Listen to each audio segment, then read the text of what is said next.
Yesu abahezagira.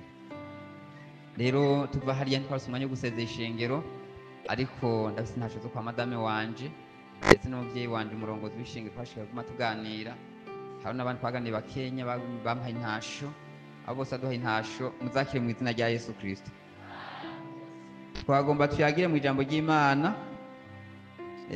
Ku mwidondoro ndafise urugo rumwe, ndafise n'abana 5.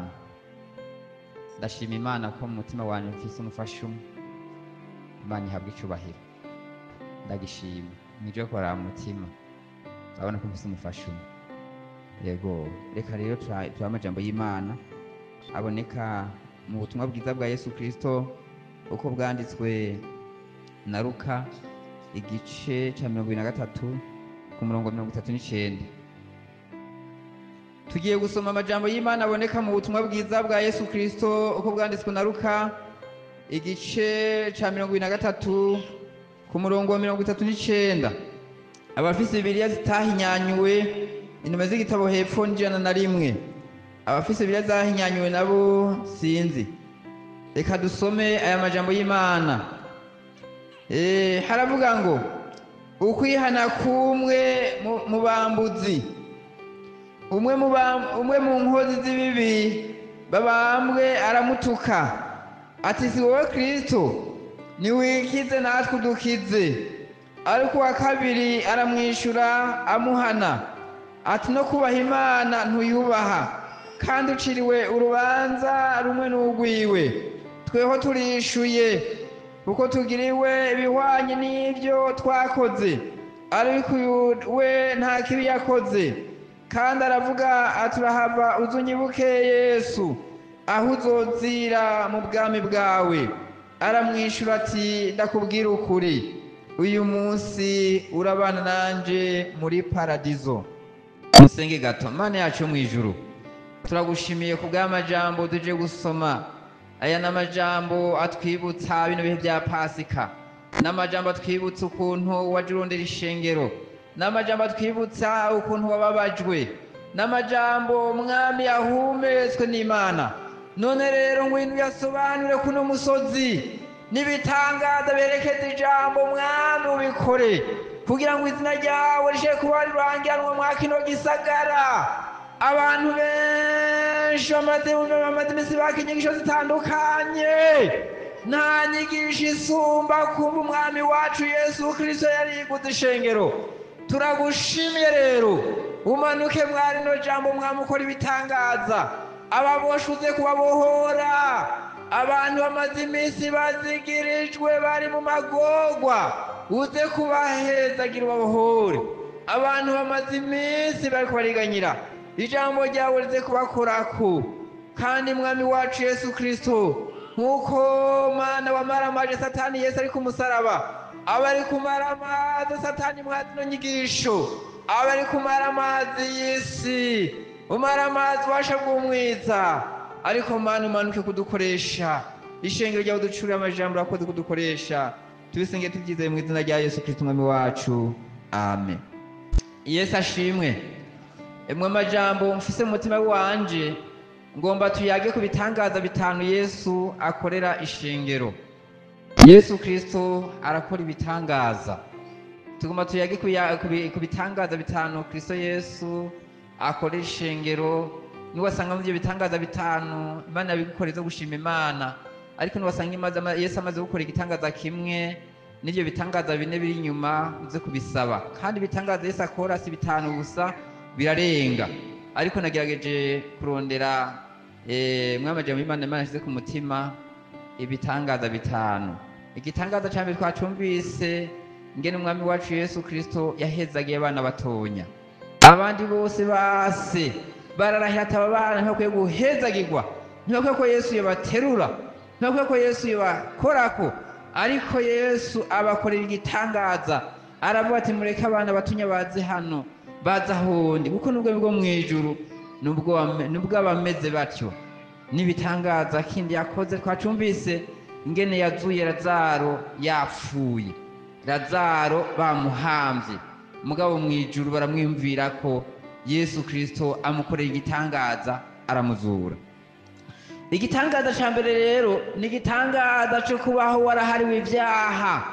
Yemwe shengero ryo ngaha mwino komine, abaje gusenga n'abandi bagiye guhamagarwa mu minsi, igitangaza ca mbere Yesu akorera ishengero harimwo guharira ibyaha, harimwo guharirwa ibyaha, harimwo guharirwa ibyaha. Ico gitangaza umwami wacu Yesu Kristo akigukorere, abo yamaze kugikora namwe mushima Imana. Nagomba kubakundisha agakiza. Bantu b'Imana mwaje gusenga k'uyu munsi, usanzwe uri hano ufise umutima uri mu rubanza, ufise umutima uri mu ingoma, ufise umutima uri mu majwi, nagomba ndagukundishe agakiza. Mu bitangaza Yesu akora ishengero harimwo guharira ibyaha. Twasomye amajambo y'Imana, twumvise uyu umwe mu nkozi z'ibibi babambanywe ngene yatutse Yesu ati ni wowe Kristo, ni wikize natwe dukize. Ariko uwa kabiri ntabwo yamututse, yari afise umuhamagaro wo gukizwa. Buriya abantu badafise umuhamagaro wo gukizwa, ikintu kibaranga muri bo baratukana, usanga barimwo imikomo, usanga barimwo amajambo y'ibihari, usanga barimwo amajambo uravuga sinzi nakoresha n'ijambo nakoresha. Hanyuma rero uyu umwe rero mu nkozi z'ibibi bari babambanywe nawe ari bubafu, aramutuka ati mbega wewe si wowe Kristo, niwikize natwe ucudukiza. Ariko uwundi abambwe iburyo bwiwe aramusubiza ati no kubaha Imana wowe ntuyubaha, wowe no kuca bugufi ntuca bugufi. Uyu unye bariko barabambwa abambwe hagati yacu, wewe nta byaha yakoze, ariko tweho turishuye kuko twebwe twazi ivyo twakoze. Mu vyaha bari barakoze rero Bibiliya yavuze yuko zari inkozi z'ibibi. Rero bavuze inkozi z'ibibi rero mwewe mushaka kutabitahura, kubera muri ahantu ho mwijuru harimwo abantu bari mw'ishengero, Imana irabimuye ibashira ahantu ho mwijuru, ntibabona ibintu vy'ibibi. Abantu babona ibintu vy'ibibi n'abantu bagendagendera ku isi hatandukanye, nk'abasirikare usanga bazi byinshi. Abantu bavuze ati inkozi y'ikibi, twabonye inkozi y'ikibi, twabonye inkozi y'ikibi. Mwabane abantu b'inkozi z'ibibi rero birashoboka. Bibiliya abasiguza biraberekana ko barabasuma, byari bisuma. Kandi buri musuma ntafite icyaha cy'ubusuma gusa, usanga afite n'ibindi byaha bishamitse, kuko birivuga ngo igisuma ntikizanwa n'ikindi atari ukwiba no kwica no gutikiza. Mwumvize ibyaha bya bino bisuma. Abari baracumuye, bari barakoze ibyaha by'indengakamere, gusha naho leta ibazinuka ati abantu nk'abo no kubahana. Kandi si kubahana gusa, mwabambe mubashire ku misaraba. Abantu bose muri kati bavuyemwo, abantu muri komine bose bavamwo, abantu mu ntara bose bavamwo, babone ngene abantu bakoresha nk'iki ngene bazogihana, barabahana. Rero umwe mu nkozi z'ibibi ko yari yuzuye ibyaha byaraduze bishika muri perezidansi, biraduga biragwa n'imbere y'Imana. Imana bakora ko amaboko barabacakira, babatwara kubabamba. N'umwami wacu Yesu Kristo nawe baramutwara bamubamba hagati yabo. Umwe mu banyabyaha rero atangura kumutuka, atangura kumucokora ati si wowe Kristo, ni wikize. Ko wewe rero wigira muri Kristo, ni wikize nako dukize. Ariko uwundi ku murongo wa 40 ngo ariko wa kabiri aramwishura amuhana ati no kubaha Imana ntuyubaha, kandi uciriwe urubanza rumwe n'ugwiwe. Ariko aca yungamwo iri jambo ku murongo wa 41 ngo tweho turishuye kuko tugiriwe ibihwanye n'ivyo twakoze. Ariko uyu nta kibi yakoze, kandi aravuga ati urahava uzunyibuke Yesu aho uzozira mu bwami bwawe. Araca bugufi imbere y'Imana. Umwami wacu Yesu kitamwitegeje umutima, aramukunda, amubonamwo yicuza ku byaha yakoze. amubonamwo afise umubabaro w'ibyaha yakoze. Muri we arahishurirwa ko abambanywe n'umugororotsi. Atangura kumubwira ati atanga guhana ya nkozi y'ikibi karacokora Yesu. Ati no kubaha Imana we ntuyubaha, ariko twebwe turiko turishura. Urazi ko twari ibisuma, urazi ko twari abicanyi, urazi ko twari abasambanyi, naho leta ikiraduhana ikiraduhora ukuri, ariko uyu wewe nta byaha yakoze. Arabishurirwa, aca arahindukira ku mwami wacu ati Yesu uranyibuka, Yesu aho uzozira uzonyibuke. Atangura kwihana, atangura kwihatura ibyaha byose yakoze. Mu bitangaza Yesu akora harimo guharira ibyaha. Yesu ashimwe, aca buharira ibyaha. Aramubwira tumva wewe tuza kubana muri paradiso, ibyaha byose wakoze mu butamenya Imana irabyirengagije, ko wihanye kuciye bugufi. Igitangaza ca mbere Imana yamukoreye, yamuhariye ibyaha. Yesu Kristo arakora ibitangaza. Aha najiwe yarankora ibitangaza. Ndavyibuka jewe nakuriye mu ishuri rya Panekoti, naciye muri Sunday school, nkuriramwo ninjiye igisoda candagwa mu byaha byankurise hasi, zari inzoga no kurara muri soirée mu boîte de nuit. Ibindi byose umuntu yokwiyumvira Imana yarabindinze, mugabo ivyo binavyo ndabicishwamwo, ndanywa inzoga, nkarara muri boîte de nuit, nkarara mu vyiniro nkakesha ijoro ndiko ndatambira Satani. Yego asizemwo sirowe nyene gusanga nahindutse, bashizemwo zuki, bashizemwo ibiki gusanga ndiko ndanyiganga hamwe n'abandi mfise ibiyeri. Hanyuma rero umuhamagaro wanje ndavyibuka, Imana yarangendeye ni mu byaha. Imana igomba kunkora igitangaza cyo kumparira, irampishurira yuko ico caha ndimwo cyo ibyaha ndimwo kuno bivamwo, ntabivamwo kushaka kumpana. Ico gihe sinumvira ijwi, ndabandanya cambananya nkacacaha. Rero mu nyuma ndagwara estoma, gusha naho ngiye muri endoscopy basanga natobotse, basanga nabaye nabi, ndaja mu bitaro. Ndavyibuka yuko nihanye mvuye muri koma, ninje muri koma saa 9 zo ku murango, mvayo saa 3 z'ijoro. Muri koma niho nihaniye, Mana ukankiza nzogukorera, Mana ukankorera ukankiza nzogushingira intahe. Aha ndiko ndishura ideni, Mana ukankiza nzoca ahantu hose ngushingira intahe, nzokizwa neza, Mana nzogukorera mu bitandukanye. Ndavyibuka wamengo sinzosubira kwa muzima. Mu bitangaza umwami wacu Yesu akora harimwo no guharira ibyaha. Ndavyibuka mvuye muri koma ntuma ko umukozi w'Imana bamunkuriye ku ntahangwa saa 3 z'ijoro, banzanye mu pastor yitwa Aster Kwizera, baca baramunzanira nihana nk'ugomba gupfa, nihanye nk'ugomba kurangiza, mpera ku byaha nkimenya nkivuka ngica ubwenge gusha nengeze uwo munsi. Mu byaha nari mfise mu icaha c'ubusuma, nari mfise ibyaha by'ubusuma bikomeye. Nariba abantu bidaciye mu buryo bwo gusambura amazu cyangwa zo gutera ku mazu, ahubwo nguze ikintu kwibotike sinakiriha, nyoye mu kabare sinariha, nuri imodoka sinariha, uko mu ico gihe twari dufise inkoho. Mana ko ndi muto, ariko ico gihe nurutse imodoka kumva yera nakarabishiza mbati nindira ndazahuga ko twari dufise inkoho. Ico gihe jewe maze imyaka 25 mu kazi, maze imyaka 25 mu kazi. Animbone maso mwe bona nkiri muto, imyaka ndayifise. Hanyuma rero ndavyibuka haje twururutse kumva naca mvayo, naca ntora ibintu by'iwanje inyuma, nkaca mfata inkoho rero agara wihende. Nagenda bacungiye umutekano, ndaguhana amahera kandi guzana amahera ngo kumara guzana amahera, bagiye guhaguruka ndabereka icuma ngene gikora, ubwasi nagikoresha n'abakangiye bagasha batinya urupfu, aca nibandaniriza. Ndavyibuka ngiye kwihana mu 2006 mvuye muri koma, umupastori yanyihanishije.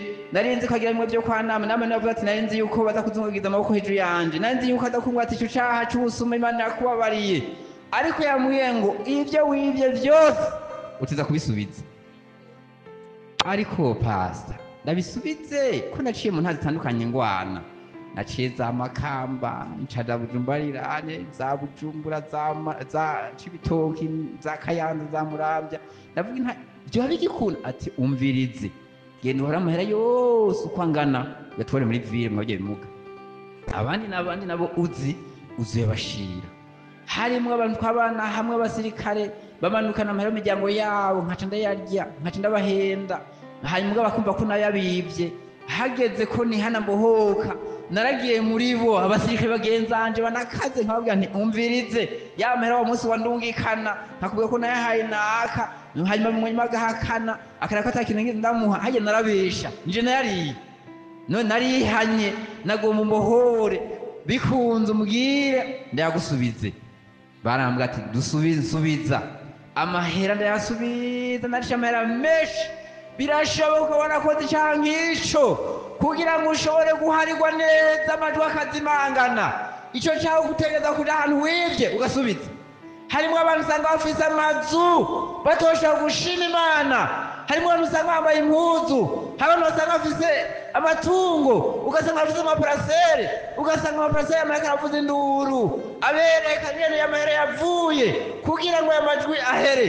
Icyo cyaha uzoca neza imbere y'abakozi b'Imana, hanyuma bakubohore mu bitangaza Yesu akora. Igitangaza ca mbere harimo guharira ibyaha, birashoboka uri ngaha mw'ishengero, ico gitangaza cyo guharirwa ibyaha kikaba kitakubayeko, tuzikwihana no munsi. Kandi nyuma y'amajambo y'Imana, Imana azokora ibitangaza. Yesu ashimwe. Araha mwa kino kibanza naho mutamubona Yesu yabaziriye. Yesu araha abantu bafite imitima imeze neza, Imana aza kubakora ibitangaza. N'abapfuye Imana aza kubazura.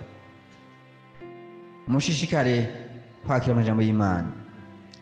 Rero mu nyuma rero ndayatanga y'amahera yose mu Bujumbura, Yesu ko ntiyari bwashe. Mpera haya kuza bisi za Mutakura za ndajyanye ziparikinga za ibese za Ngaga za hehe, bajya basega nta muntu yigwa aransaba, basaba umuntu atabaha, nashoka ndabahereza, ndagabura amahera sinibuka yari amahera menshi cyane.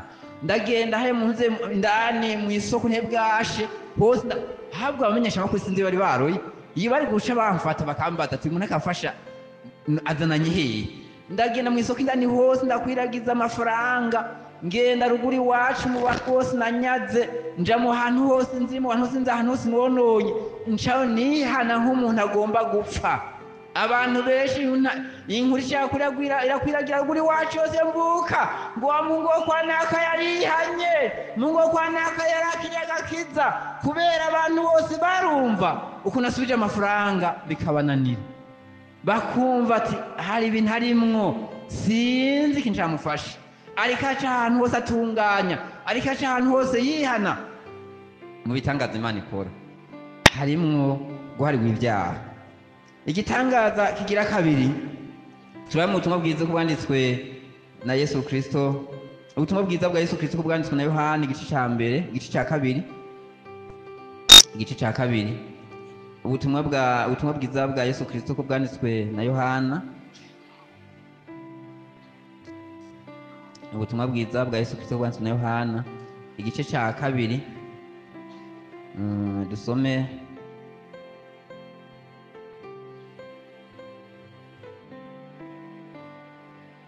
ubutumwa bwiza bwa Yesu Kristo uko bwanditswe na Yohana igice ca mbere, ture ku 12. Ntandavuze kabiri mbwana igice ca mbere ku 12 havuga ngo ariko abamwakiriye bose yabahaye ububasha bwo gucika abana b'Imana, nibo bizeye izina ryiwe, nibo batabyawe n'amaraso canke n'ukwifuza k'umubiri canke n'ukwifuza k'umugabo, ariko babyawe n'Imana. Igitangaza gira kabiri kubaho rero waravutse ubugira kabiri. Igitangaza ca mbere guharirwa ibyaha birafatanye no kuvuka ubwa kabiri, guca winda mwishe ukigeza nyigisho, hanyuma ukindira bakakubatiza. Mu nyuma waje wabatijwe wasenze, hakaba kwakira mpwemu yera. Bibiliya yatubwiye ngo abamwakiriye bose, abamwemeye Yesu Kristo yabahaye ububasha bwo gucika abana b'Imana.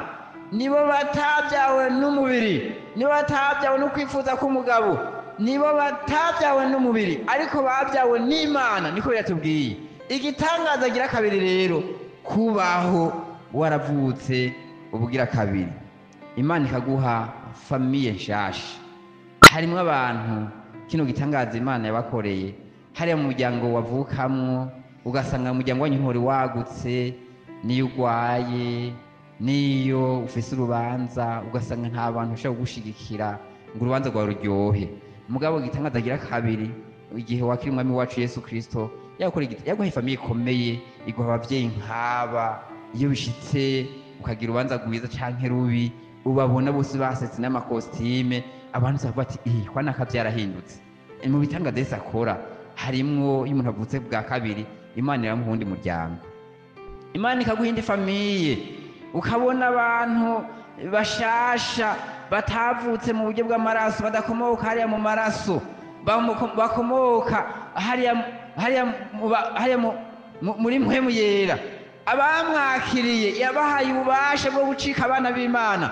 Abantu bose bamwakiriye bafite indi famiye y'abagororotsi, famiye y'abaririmbyi, famiye y'abakozi b'Imana, famiye y'abasenzi, famiye y'abakristo, famiye y'abantu bakomakomeye mu buryo bw'impwemu. Abamwakiriye rero igitangaza Imana ibakorera, igitangaza gira kabiri, hariho kubaho yaraguhaye uwundi muryango.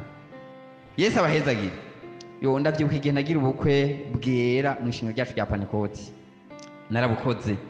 Imana yarambwiye ko izonkorera urubanza mu muryango mvukamwo, ndiko ndaraba abantu batashe ubukwe, nta ca kabiri coba caraje ku bantu bari bahari, oya bari bake cane. Ariko famiye y'abamwakiriye yarimwo abantu benshi, yarimwo abavuga butumwa, yarimwo abajenama, yarimwo abakomite, yarimwo abaririmbyi, yarimwo abasenzi, yarimwo abantu inzego zitandukanye, abantu bose barahaguruka. Imana iragiye kindi famiye igira kabiri ruta yayindi mu buryo bw'umubiri. Imwe mu buryo bw'umubiri yari ifise rero ikomeye, mugabo yari isanzwe naho yari yakoranye, ariko abamwakiriye bari batonze bari benshi. Igitangaza kigira gatatu, kubaho warakiriye mpwemu yera. Yesu ashimwe. Kubaho rero warihanye ibyaha byawe byose, kubaho Imana yaraguhariye, kubaho warakiriye Yesu Kristo nk'umwami n'umukiza. Ivyo ni ibitangaza Imana yagukoreye. Ari kubaho mw'ishengero warasenze Imana kugeza yaho uronka mpwemu yera. Bibiliya iranyereka ca gihe intumwa bari bugariye i Yerusalemu bariko barasenga, Imana yabakoreye igitangaza bene data. Bibiliya ivuga ngo reka tuyasome amajambo y'Imana mu gitabo c'ivyakozwe n'intumwa igice ca kabiri. Igitabo c'ivyakozwe n'intumwa igice ca kabiri, igitangaza gira gatatu. Igitangaza gira gatatu, ivyakozwe n'intumwa igice ca kabiri, duhere ku murongo waho wa mbere. Ukuza kwa mpwemu yera umunsi wa Pentekote ushitse, bose bari bakoraniye ahantu hamwe. Haza igihinda kivuye mw'ijuru giturumbuka nk'uguhuhuta k'umuyaga w'inkomezi, gikwira hose mu nzu bicayemwo. Hababonekera ibirimi vyigabanganije nk'ivy'umuriro bibajako umwe. Bose buzuzwa mpwemu yera, batangura kuvuga indimi uko mpwemu abahaye kuzivuga. Abo bantu bose bari babayeho barahariwe ibyaha. Yegome, n'igihe bari mu nzu biyugaranye habayeho ikindi kintu cyo gusubiramwo, basaba kwiyana ukundi gushasha. Imana ishishaka kuguma ibaharira, kuharirwa ibyaha ntibihera, bizohera igihe Yesu azoba yaraje gutora umugeni. Mugabo n'ubu guharira ibyaha Yesu aguma abikorera umuntu. Abanye Yesu yari yarabahisemwo baba intumwa, ariko biriko dutora amajambo turiko turamwira mu ry'Imana, bari bakijijwe uko barakora n'ibikorwa vy'Imana. Murazi igihe higeze kubatuma mu bikorwa. Hanyuma rero mwamaje mu dusomye, harageze igihe Yesu amaze kubavamwo, baje i Yerusalemu bariyugarana, bariko barasenga, bihanye bose, bamaze kuba umuntu umwe. Ngo Bibiliya yatubwiye yuko ngo mpwemu yera yaciye abazako. ngo bose ngo bacabuzwa mpwemu yera, ngo batangura kuvuga izindi ndimi, barahinduka, ibyaremwe bishasha, ibya kera byose birahera, ibintu by'ubwoba byose birahera. Mu bitangaza Yesu akora harimwo n'igitangaza cyo guha mpwemu yera. Kubaho ufise mpwemu yera, mu yandi majambo ni Imana iba muri wewe. Yesu abahezagire. Burya ufite mpwemu yera ni byiza. Umuntu afise mpwemu yera ibimenyetso byo ni byinshi. Muri ico gihe mvuye mu bitaro nacinja kushira mu ngiro ivy'Imana nayemereye. Nije nakuru urusengero narutangana nkarukoropesha amahera yiwanje, nkagura mu mahera yiwanje nkarukoropa. Aho hanze hose nkatanganwa, nkaharura hose asanga naharuye hasa neza. Nkaca nogira nkazibiri hariya mu bakozi b'Imana gukora mu gikoni. Bobo ntibamenya impamvu ndiko ndakora ivyo. Jewe nari mfise ikinemereye muri koma, nanabwiye Imana ukankiza nkasubira kubaho, je nzogukorera. Ni kandi ndaja n'imbere y'ishengero, ndabasaba abakozi b'Imana ndahagara imbere y'ishengero, ntindatangaje hamwe ishengero.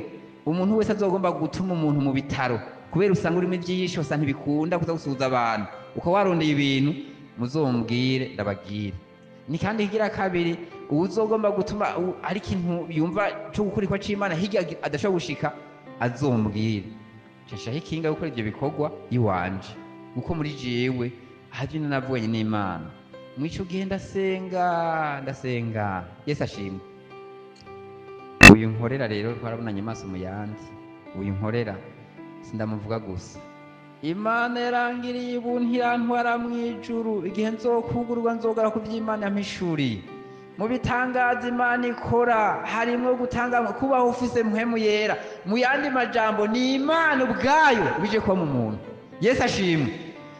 Ni Imana ubwayo bije kwibera mu muntu. Mu bitangaza Yesu akora harimwo n'iki kintu cyo kubaho umuntu afise mpwemu yera. Birashoboka ukawiyumva ngo warose mpwemu yera, ariko ibimenyetso by'uko umuntu yarose mpwemu yera ntibiri mu ibanga. Oya. Hariho abantu usanga mu ishengero, uba rutonde gushengero, twakurikira usanga nta byabafise. Kandi ugasanga bararirimba, ugasanga bashishikaye. Mugabo mbega none kuri ngamwishe warose mpwemu yera. Warose mpwemu yera. Guko bana bigishwa ba Yesu ari hariya Yerusalemu biyugaranye, Bibiliya yerekana yuko bose babonetse ko ibirimi vyigabanganje bija kuri umwe, ngo bose buzwa mpwemu yera. Ndibuka igenda batizwa muri mpwemu yera, naraye ndavuga mu ndimi, mugabo sinkizivuga, ariko kandi nuko ntari mwo mwanya w'iyo ngabire. Uko abantu ngamwishengero babatwiwe muri mpwemu yera, bica biba agacerere, hakabaho gusa mpwemu yera mukomeza gusoma ijambo ry'Imana, agukomeza gukora ibikorwa vyiza, agukomereza gugororoka. Muga hakaba n'undi musafisi ingabire yo kuvuga indimi zitamenyekana. None ingabire za mpwemu yera mabizi musomye hariya mu Bikorinto, Pawulo yagerageje kuvyigisha ko ngene ingabire za mpwemu yera zitandukanye ku muntu wese. Yesu ashimwe. Ibitangaza Yesu akora igitangaza kigira kane, kubaho Imana yaragukijije ingwara zidakira. Kubaho Imana yakora ibitangaza ikagukura mu bukene, wari mu bukene bukomeye, muri famiye yawe uvukamwo nta muntu umwe afise ubuzima, mu miryango ya ahantu baye ni hariya mu caro nta buzima, bose barafundikanya. Umuntu wese aryari uko mwijuru akoze igitangaza. Bamwe ugasanga bajya ariko bivye, abandi bigwaniye, ugasanga umuntu ariho yaragwaye sida, ugasanga umuntu yaragwaye kanseri, ugasanga umuntu yaragwaye diabete, ugasanga umuntu yaragwaye hypertension, ugasanga umuntu yaragwaye aragwaye foie, ugasanga aragwaye amanere, ugasanga aragwaye malaria, ugasanga umuntu aragwaye kumeneka uko ntibihereye. Mu bitangaza Yesu akora harimo no gukiza ingwara, bene data. Yesu ashimwe. Imana ikirampamagara, yarambwiye ngo genda unkorere. Nabwira Imana nti jewe no gukorera gute? Nti naho reka nsimbire kuko ntwari umwanya neza, nsimbire ku vy'Imana nkorera. Ico gihe rero nari ingwara zakira, nari ngwaye estoma, ari yanjanye mu bitaro nkaja no muri koma. Iyo estoma yari yaranyishe gusha naho ngiye kuri garabezo nasanga bitameze neza. Amaraso abadogiteri barambwira yuko umudogiteri igihe kimwe ntashe mvuye mu bitaro yambwira ati nukuri wowe ngira ngo Imana yagufise ko umugambi, ati guko abantu bageze ku rugezo ntakunda kubaho, nanageze ku rugezo rwaho nzana amaraso gusa. kubera esitoma. Hanyuma rero mugabo yari ingwara zananye kubyaha, mugamije kwihana naciye nkira. Hanyuma rero ndabwira Imana nti jewe koko nzowukorera. Mbega none nagenda mu ishengero nkasanga mu abantu bagwaye sida, nkasanga mu abantu bagwaye kanseri, nkasanga mu abantu b'ingumba, nkasanga abantu bagwaye diabete, nkasanga bagwaye amafa, nkasanga igitigu caramaze kuvyimba, baramaze kuzurinda. Mbega nibashikira ndi umukozi bamuhagara imbere y'ishengero bakabwa akaza yato ati ngwaye ingwara, mbega nzoje ndabwira ngo subira inyuma gende urindire ikibazo gukorera canke urakiza ingwara. Nimba ukiza ingwara uhere kuri jewe unkize. Yesu ashimwe. Uhere kuri jewe nzoshinga intahe ku bintu nikoreje kw'intoki. Nari ngwaye esitoma. Bakundwa bene data, mfite amarezilita samajambo, simfise rezilita imwe ya esitoma, imwe abantu bavamwo antuzenya angisitoma imufasha canke kwera mibi yagajuye akumva kararibo ngo nesitoma unaha una oya. Nari mfise rezilita, nari ngwaye esitoma ifise rezilita, ifise ivyemezo, ifise itonga, si rimwe si kabiri, andisikopi nazigize zitatu. Barambwira ati umeze nabi muri esitoma. Ndabwira Imana nimbukiza rero banzu nkiziye ingwara y'esitoma. Imana irayinkiza. Yesu ashimwe. Nari mfise iyindi ngwara y'igitigu, nari mfise igitigu hepatite B, bavontikira. Hari harageze n'ahantu bambuza ibintu kwa muganga, sinari ngifise ntuguvu, nari namaze kuja ahantu, namaze gucika intege. Ndavuga n'Imana mu muhamagaro nti nimba ukora ibitangaza, nimba nzohagarara imbere yawe n'imbere y'ishengero nkababwira ko ukora ibitangaza, nagomba nanje nkiza esitoma, nari ngwaye urwagasha. Ibi vyose bamaze kumporogama kugira ngo bashe kunyopera, hose bakagenda kumushirije kuraba, bakavuga ati bimeze nabi, naravyimbye mu rwagasha, bagomba kunyopera. Ibi vyose bitwara imbere y'ijuru. Nti nimba warampamagaye koko, nimba waravuze ngo nzokuvugira, nagomba mu bitangaza ukora ubanza ubikoreye muri jewe, nanje nzogende mu ishengero kubemeza kukiza. Nanje mfise ubuhamya, nimfise ikintu nshaka kwerekana. Imana irankiza esitoma. Bakundwa bene data, Imana irankiza igitigu hepatite B, Imana irankiza urwagasha, Imana inkije ingwara nyinshi n'indi ngwara ntoshobora kuvugira hano. Nayo yazi n'uyu muvyeyi wacu umusantere namubwiye nijoro hano nshobora kuvuga. Ibi byari mu bitangaza Imana kiranyereka yuko ukiza ingwara. Aha mw'ishengero ry'Imana maze kuva mpagarara imbere y'ishengero. Yesu ashimwe. Hari ivyo Imana yakoze. Ndavyibuka nagiye kuvuga ubutumwa bwiza Ikiremba, nagiye kuvuga Imana azakora ibitangaza mu mwanya w'amasengesho ari inyuma. Mwitegure, birashoboka ufise ibyaha, wowe uzakora ibitangaza byo guhara ni wihana. Wowe ufise umutima umeze neza, nimba ukehaniwe wowe mu muryango vyarase mwese atantumwiza, Imana azakora ibitangaza muri mwebwe. Yesu abahezagira. Rero ngenda Ikiremba ndavuga ubutumwa bwiza, umukozi w'Imana arambwira ati naho twavuze ubutumwa bwiza hano hataje hano. Uwo muntu ntiyavyara, yari afise imyaka ishika 10 ari mu rugo atararonka umwana. Barizera ko Imana iza kunkosha igitangaza, cyo tumusanga mu muryango iwiwe. Dushitseyo rero aragenda ambwira umukozi ati naho aho tugiye nukungumba, amaze imyaka 10 bariheguye ko atakironka umwana, ko twabonye rimwe impwemo y'Imana, reka tuje kumusengera. Turagendayo, dushitseyo ngishitseyo Imana iranganiriza ati uyu muntu ko wahashitse rero ndamuhaye umwana. Yesu abahezagira. Mu bitangaza Yesu akora no mu ngumba, arazigumbahura. Imana irashobora kwera kuzivyinda, Imana igakosha igitangaza umukozi w'Imana, inawe ukazibuka ukibungenga. Biranashoboka muri wewe ugasanga mu ruvyaro rwawe mu mezi 3 busamye, uwavyara mu mezi ukagukurikije, mu mezi 9 ukagukurikije, abantu bakarotanga kuvuga amajambo mu vyari ntahekana, bakakwagiza ibintu vyinshi kumenya ngo ntushobora guharura. Ariko mu bitangaza Imana ikora na planning familiale yo mu Imana yashobora gutanga imvyaro. Imana yabikora. Yesu abahezagira. Imana yashobora kubikora ikagutandukaniriza, atakagegeni washizemwo, atabindi atavya wakoze. Imana igatandukanya uruvyaro rw'umunda yiwawe. ukabyara umwana ukamwoza ku myaka 3 ukamukwiza imyaka 4 Imana igasubira ikakurekura ukakira undi mwana. Yesu abahezagiye. Mu bitangaza Imana ikora harimo ibitangaza. Imana irakora ibitangaza byinshi. Urashobora kuba umwana w'umwigeme ugeze mu bigero ugasanga nta muntu araza kukuresha mu panikoti, abaza bose badakunda umuryamane ngo mukore ibyaha, ugasanga umusore ngaho uri mu panikoti amaze iminsi ariko asenga Imana, ugasanga ntugira inzu, ugasanga ntubona uburyo, ntubona ngene ushobora kuzana umufasha. Nagomba nakubwiye mu bitangaza Imana ikora, ibyo byose Imana yabikora. Yesu abahezagiye. Bibiliya irambwira ngo urugo nitunga umuntu abihabwa n'abavyeyi. Abavyeyi mwese muri hano turemerewe kuha abana bacu impangu canke ingo, turemerewe guha abana bacu amatungo. Naho yari umukobwa ushamwe ati umukobwa wanje w'imfura iyi nzu ndayikugabira ko rufite inzu nyinshi, bo iri ararinka ndayiguhaye, bo hari yanyiraduka ndayiguhaye, iyo modoka ni gwawe. Imana ikaguheza ukaronka umuzo kubakana umuzana mu ryanzu nta ngora ndakurekuye. Urugo nitunga abavyeyi barabitanga ngo ariko umufasha w'ubwenge ngo umuntu amuhabwa n'Imana. Tagomba ndakubwire ngo umusore yuzuye mpemu yera, umusore yuzuye Imana, umusore afite akiza mwije no gutanga.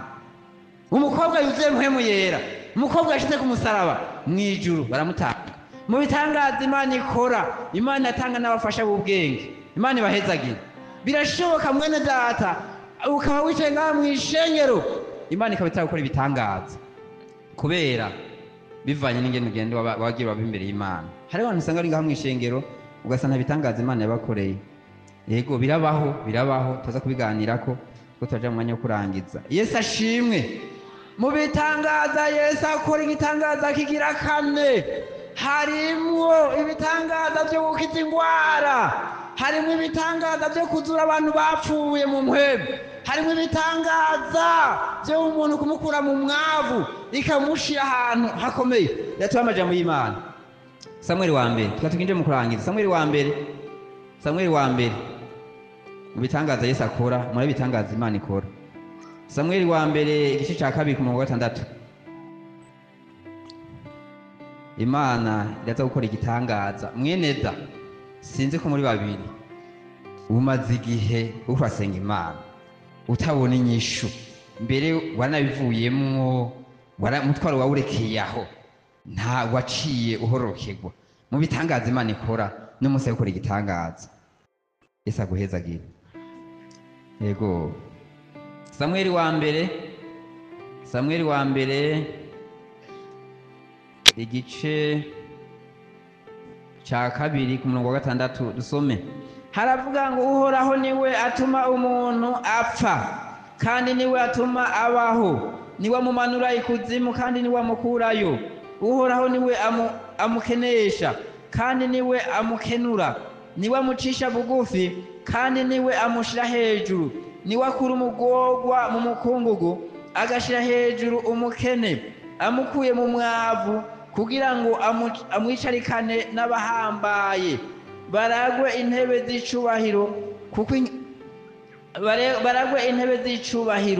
tugomba tugeze ngaho. Mu bitangaza Imana ikora, murumva mwaya majambo y'Imana ngene bitubwiye ngo Uhoraho niwe atuma umuntu apfa, Uhoraho niwe atuma umuntu abaho, kandi bitubwiye yuko ngo niwe mumanura ikuzimu kandi niwe amukurayo, ngo Uhoraho niwe amukenesha. Urashobora kuri ngaha mw'ishengero Imana yaragukenesheje, ariko kandi umunsi Imana ashobora gukenura. Yesu aguhezagira.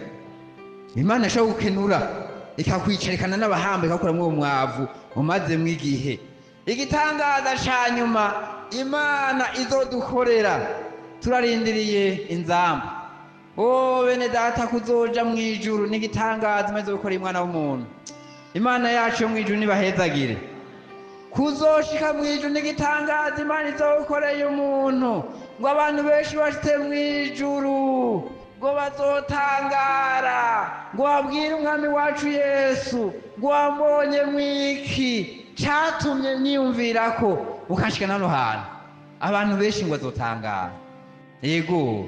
None rero tugomba kwinjira mu mwanya wo gusenga Imana, turangize amajambo y'Imana aboneka mu butumwa bwiza bwa Yesu Kristo bwanditswe na Yohana igice cya 19 ku murongo wa 34. Turadusenga Imana. Turadusenga.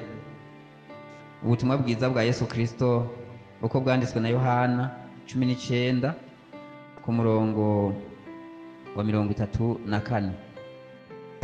Haravuga ngo 34,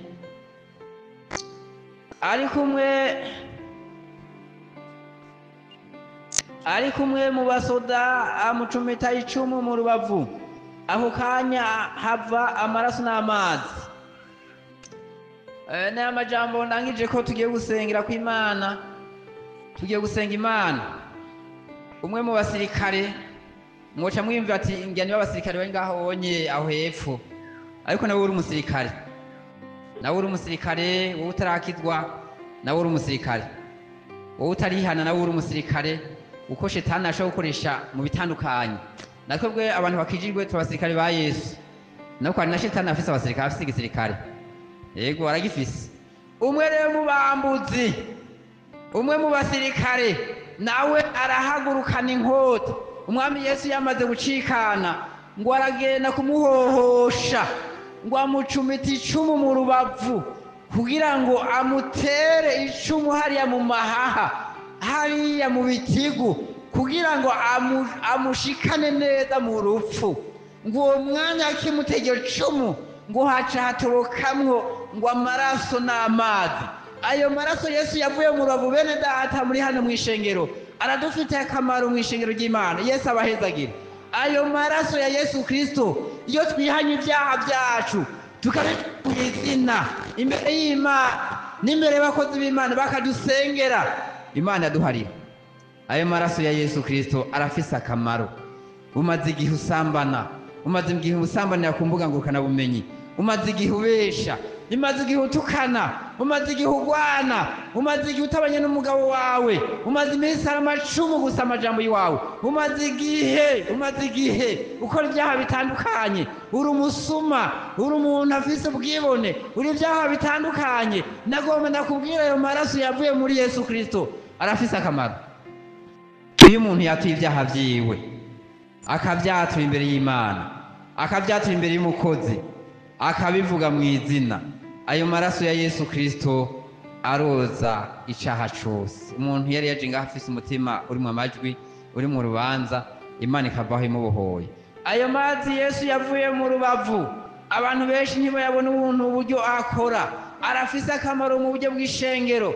Iyo umuntu yasomye ijambo ry'Imana, iyo umuntu yinjiye mu masengesho agasenga, iyo umuntu yinjiye mu gihe cyo kuririmba, ayo mazi Yesu yavuye mu rubavu atumara inyota yose y'ivyisi. Abantu bakijijwe neza iyo mwinjiye mu masengesho yanyu, ya masengesho Yesu yavuga ngo ariko wowe usenga, uje mu nzu yawe, uje mu cyumba cyawe, ugara urugi, usenge so mu mpisho, sakone mu mpisho azoguhera. Umuntu yinjiye mu ayo masengesho agatangura gusenga Imana, Imana iramumara inyota yose y'ivyisi, akumva azinutswe icyaha. Iyo umuntu yinjiye mu mwanya wo gutazira Imana, akaja mu gihe cyo kuririmba, akaja mu gihe cyo gukorera Imana mu bitandukanye, ayo mazi Yesu yavuye mu rubavu arafise akamaro ku ishengero, aramara inyota y'ivyisi. Ukaba ugifise inyota y'ubusambanyi, ukaba ufise inyota y'ibyaha, ukaba ukija mu bapfumu, ukaba ukigendereza ukendera hasi, wacabushwe, wacari afise inyota wewe. Ariko n'umunsi umwami wacu Yesu ari hano kugira ngo ahugire neza. Tugiye gusenga Imana. Umwe mu bambuzi rero avuga turanyibuka Yesu, uranyibuka Yesu, uranyibuka, aribuka ngene yivye, aribuka ngene yishe, aribuka agira apfe, aribuka agira acika, uranyibuka Yesu. Nubashikara mugambi bwa Yesu aramwitegereza ngene yatuye, aramwitegereza ngene yamenetse, aramwitegereza ngene yanyababaye, aravuga ati ibyaha byose wakoze urabihariwe, mu mwanya mutonyi waza kubana nanje muri paradizo. Imana imugireye imbabazi, Imana imukorera igitangaza iramuharira. Bakundwa bene data, Imana yacu muri no munsi iraharira ibyaha. Umaze igihe ukora ibyaha, umaze igihe ubiririmbana, umaze igihe ubisengana, umaze igihe ubijana ku ruhimbi, warase kuvyatura, ariko uyu munsi nagomba ndakubwire ngo Yesu arakora igitangaza cyo guharira ibyaha. Tugiye gusenga Imana, twama twunama imbere y'Imana, abumvise amajambo y'Imana mwese mukayakira. Imana ibahezagire. tujye gusenga. Wewe uboshwe n'icaha turaguhaye kaze. Wewe uboshwe, wowe uzigirijwe, umaze iminsi uriko arota kurasambana, umaze iminsi uriko arota waca mu bikoko, ahandi urota uriko urarya inyama, umaze iminsi uriko urarota uneshwa, turaguhaye kaze. Imana imaze iminsi iraguhishurira kuri ahantu ho kuneshwa, uri ahantu h'amagorwa, uri ahantu mu vyaha, twagomba tuguhe kaze. Urafise ibyaha wakoze, hariho icaha wanyegeje, twagomba tuguhe kaze. Mu bitangaza Yesu agomba gukorera, aragomba guharira ibyaha. Yewe mwene data ngamwe, ntunanaze, ntukinge umutima. Ngwino mu bakozi b'Imana bagufashe, ngwino mu bakozi b'Imana bakufashe, kandi ubereke babwire ingene byagenze. Watura ibyaha byawe byose ko wabikoze. Eka ntusigare mu ntebe, ntusigare mu ntebe.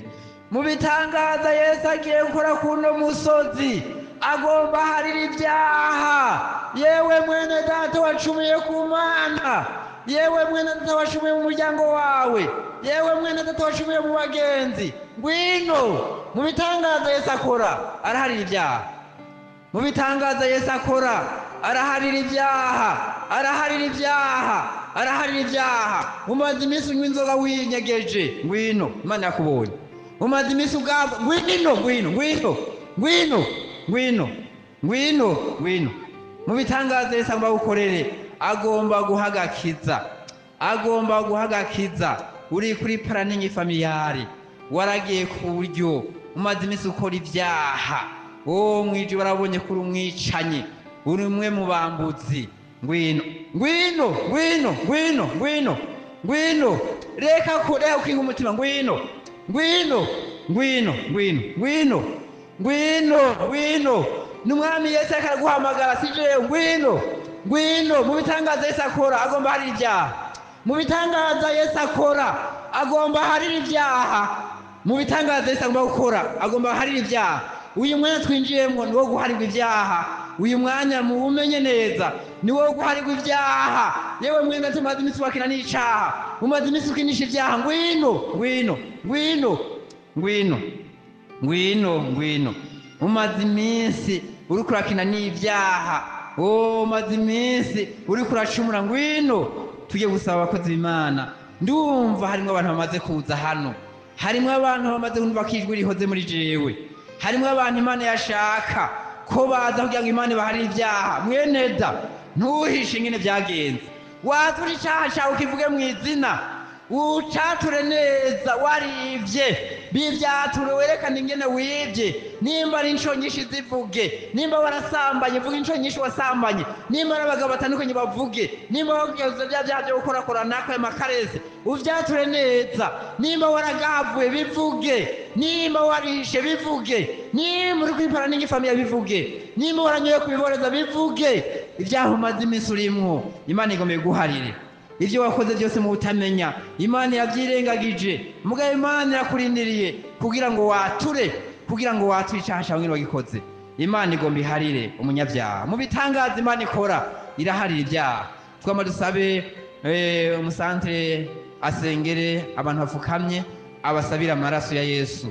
Kandi namwe amaze gushika hano, umuntu wese mva mu mutima kaboshwe azi yuko yakoze icaha, uveho ucatuye, ukivuge mu izina, kugira ngo mu bitangaza biri inyuma Imana igiye gukora, nawe Imana ize gushiramwo. Ibitangaza Imana igiye gukora, wewe ntuza gushikirwa, wowe kinze umutima, wowe nturimwo, wowe nturimwo. Harimwo abantu Imana igira ubuzima, harimwo abantu Imana igira yibuke, harimwo abantu bamaze igihe mu madeni batabona n'ingene bakwishyura amadeni, harimwo abantu Imana igira ubuhoro, harimwo abantu bamaranye igihe imitwaro, Imana igikora ibitangaza. Dusaba umusantere asengere abaciwe. Mwami Yesu Kristo nyaguhora ku ngoma, turagushimiye, habwa icubahiro. Integuro yawe ni nziza. Yesu waduteguriye ibyiza kuri uyu munsi. Itangazo riva mu ijuru ritubwiye yuko uharira ibyaha, kandi mu byakuzanye mwami nico nyene. Yesu none raba abantu baciye bugufi munsi y'inyonga zawe, mukunzi mwiza bumvise ijambo ryawe, mwami rirabasuzuma barimenya uko bari, ariko bahisemwo iyi nzira nziza yo kuza kuri wewe. Baje imbere yawe mukunzi, nta ya nkozi y'ikibi yari ibambwe iruhande yawe. Yesu mumwe mu bambuzi ngo aririmbura abona yuko yacumuye, agusabye imbabazi arazigirirwa. None ngaba bakudondeye ivyanduje imitima yabo, baciye bugufi munsi y'inyonga zawe. Muntu wese yarafise mu mutima ivyamwagiriza bibi, ariko kubw'ububasha bw'amaraso batuviriye ku musaraba, turabasengeye mu izina rya Yesu ngo ubezeshe amaraso yawe, ubakure ku mugayo muri ya majwi y'abagiriza ibibi, akugweho n'amaraso yawe. Ivyete vyari vyanditswe bifutwe n'amaraso yawe. Ubemerere baba bana bawe mu bubasha bwo mu maraso yawe, bubahindure baba bana bawe, mugiriranire ubucuti, ubumwe bwabo nawe bubeho, ibyabatandukanya nawe bikugweho. Ariko mwami wongere kubemerera uyu mwanya ko baje kuri cya kidengeri cy'amaraso, ubuhagize amaraso, bakugwe kubuhumane bw'umubiri n'ubw'umutima. Urakoze, urakoze, turagushimiye, turagukengurukiye kubahariye mu izina rya Yesu umwami wacu, amen. Tugiye gusengera abantu bifuza mpwemu yera. Umaze igihe ukijijwe mugabo ntibamenya neza ko warose mpwemu yera, bikekeranya bavuze ikintu ca mpwemu yera ucumva nk'umugani, uririmba ati burya ndafise mpwemu yera. Burya nta muntu abatizwa mu ibanga, n'uyu mubatizo wo mu mazi si uwo mu ibanga. Bose bamenya ati nakaje kubatizwa, habayeho bateme babatije. No mu buryo bw'impwemu nabo no kuronka mpwemu yera si mu ibanga. Oya, harimo abantu barota bafise inda, akarota afise inda, akota yavya, akarota ari mu ugasanga Imana ikiramwe yakoye. Hari abantu Imana ibatiza mu buryo usanga mugabo ntivyigeze bigaragara, ugasanga afise ibimenyetso vyinshi. Ugasanga umuntu akunda kurota inzozi kandi gasohora, ugasanga ni umuntu ukora senga tukunda guhishurirwa, ugasanga akunda kwinjira mu ndimi zitamenyekana. Umuntu akumva ko muri we yamaze kuronka mpwemu yera, ariko arasenga Imana yadugiranye umutwaro, akumva ko Imana yamwishuye. Imana ikamusha mu ikorasi, akumva ikorasi atateguye imuzamwo, akumva indirimbo imuzamwo, akumva amajambo y'Imana amuzamwo, akatahura ko Imana ikiramwisha ku byo yasengeye. Harimo n'abandi bantu bameze nk'abicaye mu mwijima badafise mpwemu yera. Twama dusengera abantu bifuza ubushobozi bwa mpwemu yera. Abamaze kuronka mpwemu yera tubasabira ubushobozi bwa mpwemu yera. Abatararonka mpwemu yera muhaguruke muri abo, tuguma dusenga Imana yongere kubatiza, yongere kurokrita mu bantu bamwe bari mu ishengero batararonka mpwemu yera. Imana ibagabire mu bitangaza Imana ikora, iratanga mpwemu yera. Mu bitangaza Imana ikora iratanga ubushobozi bwa mpwemu yera. Umuntu akaba hafise ubushobozi bwa mpwemu yera bwo kunesha icyaha, bwo kunesha amageragezwa. Umuntu akabaho ari umuntu adasanzwe, afise ibyangombwa bikwiye kubera mpwemu yera. Ubwo burimwo turaguhaye kaze guhaguruka imbere y'Imana. Nimba mukunda gushika hano mushikino, nimba mukunda guhaguruka namuhaguruke. Tugiye gusenga Imana, dusabe hari yanye pastori mubwiriza asengere abashaka mpwemu yera n'abifuza ubushobozi bwa mpwemu yera. Yesu amuhezagire. Mana yera yo mu ijuru, Mana nziza, Mana ugira neza, reka tugushime tuguhe icyubahiro mwami urabikwiye. Uyu munsi wawe uduhaye kugira ngo ishengero ryawe ryegeranire hamwe ricurirwa amabanga yo mu ijuru. None mwami wanje uramaze gukoresha abakozi bawe, ibyo wabatumanye barabishikanye. None mwami turagushima, turagukengurukiye ko ijambo ryawe ryahamagaye abarushe n'abaremerewe n'ibyaha byabo, bakaba baje kuri wewe ukaba wabibakuyeko. None uyu mwanya nawo mwami urahamagaye abifuza ubushobozi bwa mpwemu yera, kuko mpwemu yera yaratanzwe, ariko hariho benshi batararonka mpwemu yera. Mu izina rya Yesu Kristo umunyanazareti turakengurutse uyu mwanya mwiza kandi mwami turahamagaje ubushobozi bwo mu ijuru, za ngomero zo mu ijuru imbere y'igicaniro cy'Imana nizigomoroke maze zururuke, iriba ry'amazi y'ubugingo ridudubize mu mitima y'aba bantu bakoraniye ngaha. Haleluya! Mana yera yo mu ijuru, hezagira abantu bari ngaha bifuza ubushobozi bwa mpwemu yera, bifuza ingabire za mpwemu yera, bifuza ko inzuzi z'amazi y'ubugingo zitemba mu nda yabo. Turasenza Imana yo mu ijuru, Imana nyaguhoraho, Imana atari Bayali, Imana atari Dagoni, Imana yo mu ijuru, Imana yumva gusenga kw'abana bayo.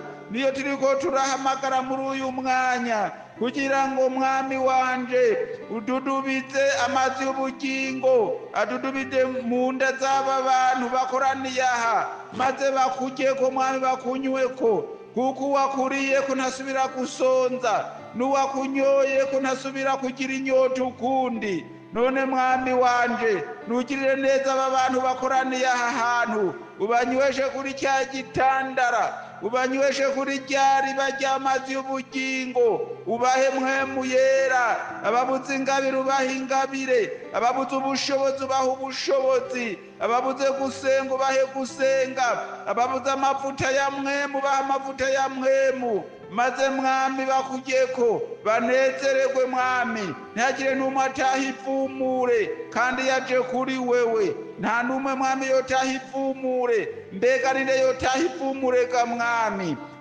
Nabakomantaje imitima yabo nibo bataha ivumure, ariko wuguruye umutima wiwe, mpwemu yera arinjira bane nawe kandi amunyweshe kw'iriba ry'amazi y'ubugingo. Urakoze, urakoze mwami ko ari uhezagiye aba bantu, urakoze ko ari uzigama aba bantu, urakoze mwami ko ari ubaha ingabire. Mu izina ryawe ryera Yesu turasenza Imana yo mu ijuru kugira ngo ugaburire abana bawe, ntibatahe uko baje, ahubwo batahe bujujwe ubushobozi bwa mpwemu yera. Urakoze, urakoze mwami ko ari we ubikora byose, tubisabye mu izina ryawe ryera Yesu Kristo wabambwe, amen. Tugiye gusengera umuce wa nyuma. Mu bitangaza Yesu akora harimo no guhezagira. Egome iyo ahejeje guhara ibyaha yarahezagira ishingiro ryayo. Birashoboka mwene data kuva ubayeho ukaba utarakora ku noti 100,000, birabaho. Ugasanga muri nturakora ku miliyoni, ugasanga nturakora ku miliyoni zirengizo, ugasanga muri wowe ubuzima bw'iwawe ni mu madeni gusa, ugasanga mu buzima bw'iwawe ni mu ngwara, ugasanga muri wewe ntushobora kuja mu isoko urakanyama, ugasanga muri wewe ni ingwara, wamumenetse umutwe, ugasanga muri wewe wamugwaye malaria, ugasanga muri wewe wamumena ibyo kuribwa, ugasanga muri wewe wamana ikibazo muri wewe. Bamwe muri mwe basanga bagwaye amibe, n'amibe Imana irayikiza. Ugasanga muri wewe ugwaye amanere, ugasanga amaso muri ugwaye amaso. Mu bitangaza Yesu akora arakiza n'ingwara. Mu bitangaza Yesu akora arakura no kucavu, Imana ikakura mu mwavu ikakuzamura ikaguceka n'abahambaye. Umaze igihe uryama ku kirago, abandi aryamye ku matera, umaze igihe muri wewe ubaye gupanga, ubwo birashoboka ugasanga umuntu abaye haguwe nawe kandi akijijwe. Imana yibuke agakiza yaguhaye, yibuke ibitangaza Imana ikorera abantu mugakiza. Mwawe mwanya tugiye gusenga Imana. Umuntu wese afise umutwaro ahaguruka imbere y'Imana. Nimba ari umutwaro urashira ukuboko aho hantu ufise umutwaro. Nimba ugwaye urambika ibiganza waye. Nimba ari amadeni uheraniye abantu, aho kuyishura ukama winjira mu binogo ukayishuza andi mahera ukuye mu bandi bantu, ugasanga wama winjira indani mu binogo ntiwigera ubivamwo. Twagomba ndakubwire ngo Imana yakora igitangaza. Hari umupfakazi umwe yarahiranye amadeni menshi, baje kugura abana biwe, Imana imukoreye igitangaza. Umukozi w'Imana ategenda wiyugarane utize ibintu byose kugira ngo Imana ikore igitangaza. Imana irakora ibitangaza. Mu bitangaza Imana ikora irakiza ingwara zidakira. Birashoboka bugwaye sida, n'ivyo baraguhebuje ko zidakira, mugabo nagomba kubwire ngo sida irakira.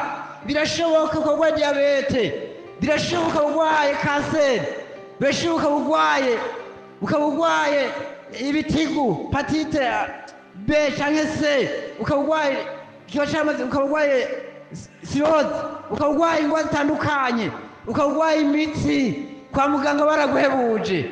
Mu bitangaza Yesu akora arakiza indwara. Birashoboka no mwishuri ukawiga, hageze kwa gukoresha ibibazo ukabona inzatsa, ukiga n'amakuru twari bahagufasha, mugabo vyarase. Mu bitangaza Yesu akora aratanga n'ubwenge, ugasanga umuntu mwishuri birakunda. Birashoboka uri umwana w'umuhungu, imyaka ubona ko yakujanye, abahungu bandi hungu mungana bari bafise ingo, abandi bahungu mungana bafise abafasha, bafise abana, mugabo vyarase gushinga urugo kandi ukijijwe. Mu bitangaza Imana ikora iratanga n'abafasha b'ubwenge, abafasha bafise agakiza buzuye mpwemu yera. Birashoboka uri umwana mukobwa ageze mu bigero, ukaba utagera ubona n'umuntu azagukoresha, nawe ubona kubwe mu bitangaza Yesu akora aratanga abafasha. Birashoboka uri umuntu amaze mu gihe wifuza kuba Imana guhezagiza umwana, vyarase. Umaze igihe uvyara abakobwa gusa, ukibatesa Imana impana agahungu na kamwe. Umaze igihe uvyara abahungu gusa, ese ico mpana agakobwa naho akinjamwo abandi bana bahungu.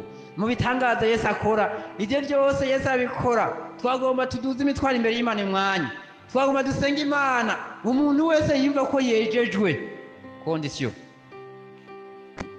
ahantu dufatiye, umuntu wese yumva ko mutima ari amahoro, haba bari ngaha, umuntu wese afise umutwaro awandike mw'ibanga, uwandike mu mutima, washike no muhiri wawe utishuka ati Imana imbere y'ujya mukozi w'Imana, mw'ijya mitwaro turongo jewe mfise uyu n'uyu mutwaro mfise, ucushiraho zone igitangaza c'Imana. Imana igomba gukorera igitangaza mwene data. Umaze iminsi ukurarira, umaze iminsi ukurasenga, umaze iminsi wifuza ko Imana yakugira neza, nagomba ndakubwira ngo Imana yakora ibitangaza. Tugiye gusenga Imana. Umuntu wese mutwaro wiwe ahaguruka imbere y'Imana tumusengere. Nimba mukunda guhagurusha ikino ramushikino kubera simenyere kuntu mubigenza, mukunda guhaguruka mu muhagarare, tugiye gusenga. Mu bitangaza Yesu akora agomba gukora igitangaza. Urazigijwe mwene data, umaze igihe mu ngorane, urya ariko mwije ubahishije, wewe ukuntu ubayeho urafundikanya gusa. Mu bitangaza Imana ikora n'ubuzima bwiza butanga. Tugiye gusenga Imana, tugiye gusenga Imana.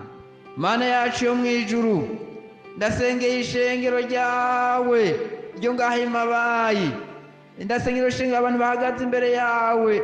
Ndabona amwe umuntu amaze igihe amenetse umutwe mbere yambara n'amarori. Urakoze mwabise kumukijije amaso mu izina rya Yesu. Ibyo nibitangaza ukora. Haleluya.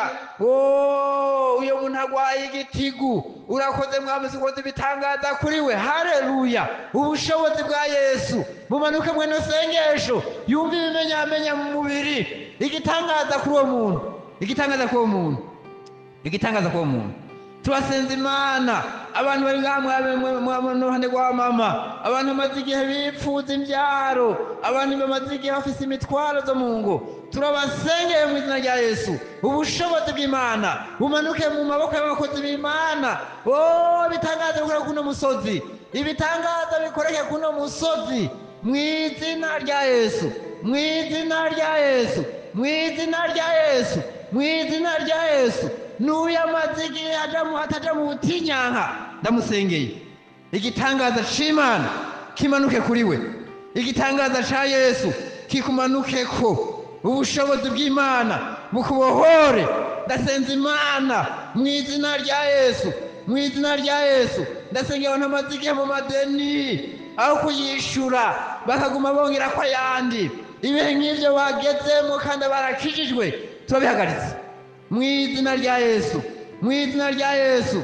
Abigeme bageze mu bigero, batanu baza kubacagura, turabasengeye. Uhereye umunsi twahinduye ibihe, babona abasore bakijijwe, abasore buzuye mpwemu yera, baza bavuga ukuri imbere y'Imana, baza baja guca mu bakozi b'Imana, baza baza guca mu muryango, baza baca mu eta civile, baza bagomba guca mu muco. Turabasengeye ubushobozi bw'Imana bumanuke mu bantu hawe. Ndasengeye n'abantu bana babishengero bamaze iminsi kwandika n'ibyaha by'ubusambanyi, hamwe ukamenya ngo yokwemera, mu nyuma akigara akanka. Ndabasengeye ubahe ingufu zo kunesha icyaha.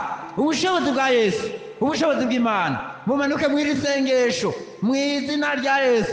Ndasenge n'impumyi yo mu buryo bw'impwemu, impumyi yo mu buryo bw'impwemu itabona, itabona ibintu byose, araseka ibintu byose, ntazi gutandukanya ikibi n'iciza, kuko ndamusengeye.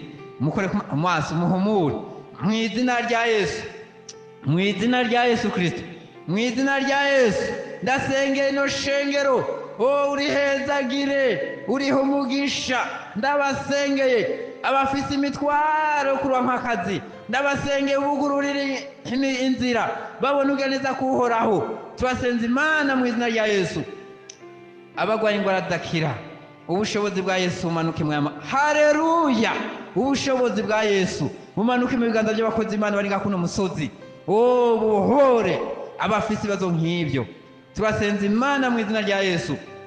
Turasenze aba bantu amaze imisi mu mburano, aba bantu amaze imisi mu kadenderezo, abantu amaze imisi mu ruhamo, turabasengeye, turabagwaniye mu masengesho. Ubushobozi bwa Yesu, ubushobozi bwa Yesu, ubushobozi bw'Imana, ubushobozi bwa Yesu Kristo, ubushobozi bwa Yesu bumanuke mu ishengero ryawe.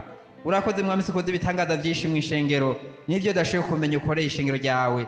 Urakoze kubohoye, urakoze ukijije, urakoze kuza ibitangaza bitandukanye, kandi turabyizeye n'ibyo tutabuze nabyo ushoboye kwikoresha ishengero. Tubisenge tubyizeye mu izina rya Yesu Kristo Umwami wacu, amen. Abumvise amajambo y'Imana mwese mukayakira, Imana yo mu ijuru ibahezagire.